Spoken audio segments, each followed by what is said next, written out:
This video was filmed on a potato. Please forgive me. Hey guys, remember the last time I reviewed books on this channel?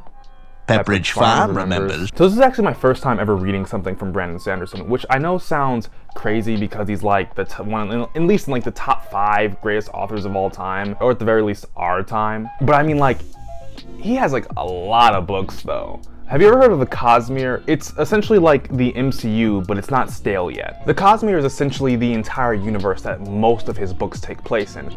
And one of the books within the Cosmere that I'm actually going to take a look at today is actually Yumi and the Nightmare Painter. So Yumi and the Nightmare Painter is about 2 characters, one named Yumi, another named Painter. Who would have guessed? So Yumi is this very important religious figure where she comes from, and where Painter comes from, he's essentially like this cop slash pest exterminator, where he basically fights these things called nightmares, and they're basically like monsters in his land. And for one reason or the other, they essentially get into this Freaky Friday type situation where they switch bodies and they have to live each other's lives until they can essentially figure out why it's happening and how to make it stop. Let me just say that this entire like premise really hooked me because it seemed like one big mystery. My only problem with said mystery is the fact that it drags on for way too long. And I think it's only because you don't really get the full pieces of what's going on until like the very end, which is kind of normal for most mysteries. But in this book, it feels like we genuinely don't get any actual real clues until like the very last few chapters. And it feels like Brandon just threw everything at the end because he didn't really know where else to fit all the clues throughout the rest of the book. It felt as if his editors didn't really understand the book in the first draft, so in the second draft, he just decided to break the fourth wall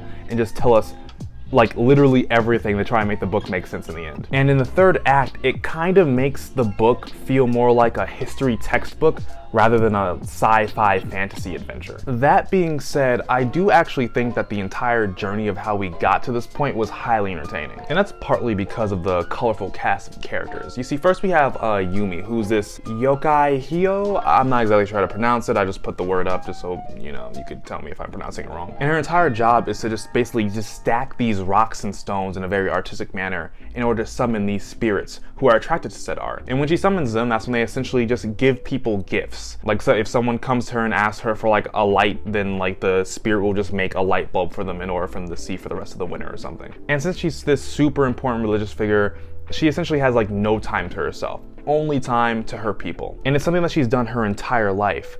And she's okay with it, but there's a small part of her that actually wants change. That all changes once she meets Painter, also known as Nikoro, a young man who's a nightmare painter, and he's also super edgy lone wolf type, in like not in a cool way, like he's like super like lonely and has no friends. And there's a specific reason for that I'm not gonna get into because spoilers. I'll just let you know that it's kind of pathetic. It's actually so pathetic that it actually goes around and turns kind of endearing in a way, which is very obviously the point of this character. Because his edginess is so over the top to the point where as the book progresses, you see that he eventually like gets over that entire persona and he starts to just tell the truth of how he actually feels. And it's very satisfying getting a deeper look at this character and his entire history. And as the book goes on, you see that he's literally just like anyone else, and it's pretty down to earth. But one of the reasons for why he hides his true self is simply because of the fact that he's this super talented painter, and in the end, he wasn't able to prove himself as one. And I think that's one of the reasons for why I like this book so much, is because if you haven't noticed, this entire book's theme is essentially all about art. I mean, it's literally ingrained into the entire magic system of the world. The story shows an accurate depiction of burnout for an artist and how hard it is to gain success in that field. And surprisingly enough, there's even themes of AI versus artists in this book. Like there's an entire like theme slash like plot line of like a robot that comes in and tries to steal one of the characters' jobs. And then there's like this entire conversation of what art even is if it's so easy for a robot to come and just duplicate it so easily. And the theme is given to us in a very interesting way because Brandon Sanderson is very on the nose about everything. The way that he writes, it doesn't just feel like he's narrating, it feels like he's actually talking to the reader. Like the same exact way that you or I would tell a story to someone mid-conversation. There's one line specifically that fully captures what I'm trying to say, and I'm gonna read it real quick. Like a man with diarrhea in a sandpaper factory, sometimes all available options are less than ideal. Although I'm pretty much aware that the person narrating is a character from the Cosmere universe, like another character that like is a part of some other books. But I've still seen like interviews of like Brandon Sanderson. I've seen his humor and stuff, and it kind of feels like a self-insert still, even though this is supposed to be another character. And I'm sure people who've read it could probably like tell me differently. So in the comments, just tell me down below if you see that entire situation differently. And on the entire topic of characters from other books, there's one character named Design that I think is from the other books in the Cosmere. I really like her because she connects us to the wider universe. Like she explains like the flow of time, how the power system works, how reality in general just works. And I like her because she's like in a completely different being from everyone else in the book. And I think that's like kind of spoilers, but not really, because you learn that very quickly, especially since like she's an established character in the series. Again, at least I think she is. She feels very established, and guys, just tell me down below in the comments where I can find more of Design. She seems pretty cool. As for the other characters, I think that they're all pretty neat. We got Tojin, who's like the big, lovable, strong guy. We got Akane, who's the bad bitch of the group. We got Masaka, she's the mysterious one in the group. And we got, what's her name? Izuma Kamo, I think her name is. And she's just the weird one. And I gotta say, I absolutely love all of these characters. Even though the plot completely slows down every time we see them, there's something highly entertaining about the way they all synchronize. It feels like whenever all these other painters come and talk to the main characters, it feels as if I'm like watching an episode of Friends. But I also might be a little biased because a lot of these characters kind of remind me of like anime characters. And that's probably not the biggest stretch, simply because I know for a fact that Brandon Sanderson was inspired by a lot of Eastern fiction when he was writing this. One such story being an anime called Your Name, which is basically a movie about two people, a boy and a girl, who essentially switch bodies whenever they go to sleep. And they spend the entire movie trying to figure out why it's happening and how to make it stop.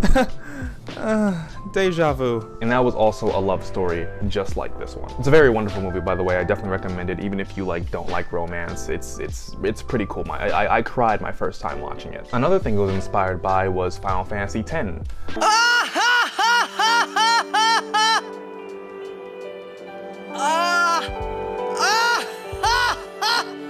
I never played it, but I did play Final Fantasy 15 and the remake of 7, so you know, I kind of get it. And I think that's a pretty cool fun fact. And there are plenty of other like Japanese and anime inspirations for this book. So I feel like if you like anime or any Japanese media, which I feel like most of my audience would if you watch the other content on my channel, then I do recommend you actually going out and buying and reading this book, because it's actually pretty dope. If I had to give Yumi and Nightmare Painter a rating, it'd have to be 4 stars. It's got fun characters, it's got 2 very distinct locations and settings. It has like dozens of themes that you can glean from in order to have plenty of thought-provoking conversations about art and creativity. The only reason it's not 5 stars is simply because of that ending. It just feels way too sloppy, because he tries to leave that air of mystery, and it just kind of he just kind of fumbles the ending because of that, since he just stuffed so much exposition in those last few chapters. But that's basically all I have to really say. Tell me if you want to see more book reviews and what books you want to see me read, especially with me like getting into Brandon Sanderson, if I should read more of the Cosmere. Make sure you buy my book, it's in the description, join my new Discord, and yeah, see ya.